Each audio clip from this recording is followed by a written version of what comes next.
द्वितीयस्तबकः सर्गादिवर्णनं पञ्चचामरवृत्तम्। सादरेण योऽवलक्ष्यपारिजातमालया गलस्थली विभूषया ध्वनिं विनैव भाषते महेशपुण्ययोषितो मनोज्ञः स एष मे विभूतये प्रकल्पतां विधूतये च पाप्मनाम्। निरन्तरश्रिते सदा कृपारसप्रवाहिनी विलासिनी तनुर्विभोः पुमाकृतेर्विमोहिनी सुधातरङ्गकल्पहास भासुरानना शिवा पदाब्जलं विनोदुनोतु पाप्मनः फलं मम।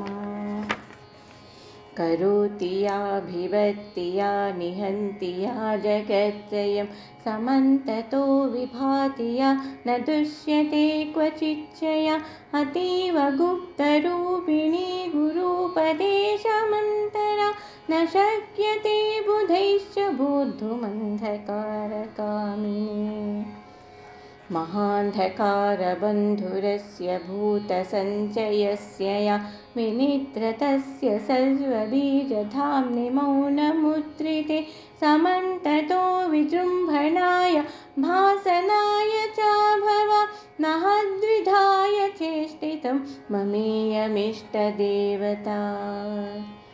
महेशगर्भतः समस्तभूतबीजकोशतः किरञ्चशेषविश्वमप्यपार दिव्यवैभवा विचित्रचेष्टयाद्यया विधूतनाथनिद्रया जगन्नुता जयच्च सावनादिशक्तिरद्भुता। भवं भणन्ति तान्त्रिकास्त्वदाश्रयं त्वमव्ययं समामनन्ति वैदिका सदर्चिते सदा ह्ययं न कश्चिदर्थभेदयेत दाख्ययोर्द्वयोर्भवे बिभेयमादिमं पदं पुमास्परं नपुंसकम्। सचेद्भवोऽभिधानतो भवान्यसि त्वमव्यये समीयते स सद्यदि त्वमम्बभण्यसे सति न तेऽस्ति भावता न शक्तिरूपिणी हि विद्यसे न वेद्मि कालिके कथं सतो सतश्च भिद्यसे। जगद्विधानकार्यतः पुरासुरासुरस्तुते त्वमम्बजीवितं भवस्य भावमूलवादिनां विकल्पवर्जिता मतिः प्रबोधमूलवादिनां रसोऽनपेक्ष उत्तमः प्रमोदमूलवादिनाम्। भवत्यसावतो भवान्यनादिरन्तवज्जिता जगन्ति माति नित्यमोरसौ तदभ्यध्यायुमा रसात्मिकोष्यते किलैरसौ ततः शिवोच्यते परैवमीशितुश्चितिस्त्रिधा बुधैरुदीर्यते।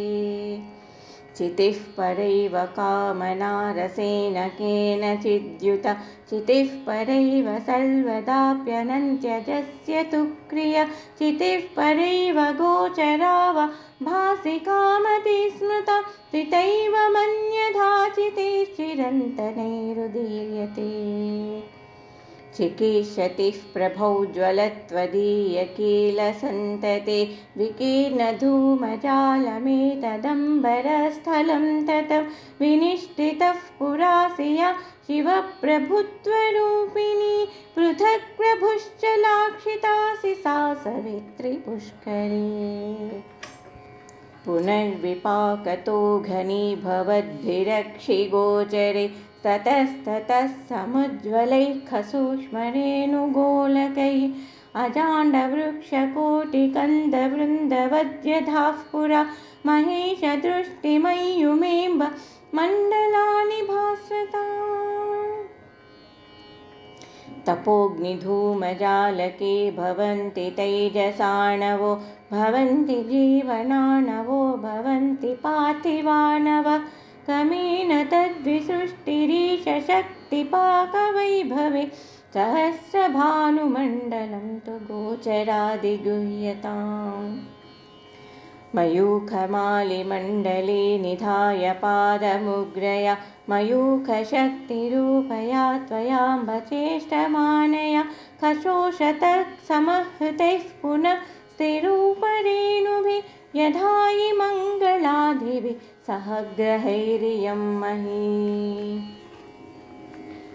विसर्जनेन भूयसापि देव्यतुक्तये यथा विचेष्टितं विलक्षणं पुनः व्यदीयत त्वया इहान्तरे वसुन्धरा मयूखमालिबिम्बयो रमुष्य कर्मणः सवितृचन्द्रमण्डलं फलम् वधूः पुमाकृति ततो बभूवधूयुवां शिवे त्वमीश्वरश्च लीलया विहर्तुमत्र विष्णवे अहो प्रभुं नभस्तनु त्वदीयगर्भसम्भवा गृह्णन्ति कालि तत्र चित्रभाषणा त्वदात्मजम् पुमानथोऽस बिम्बतो हिरण्मयो दिवाकरे धियापि नैव केवलं हिरण्मयेन वश्मना इदं तु कार्यरूपमन्यदुच्यते बुधैः प्रभो निहान्तरेणुनां पुनर्वपुस्तदम्बबिम्बितम्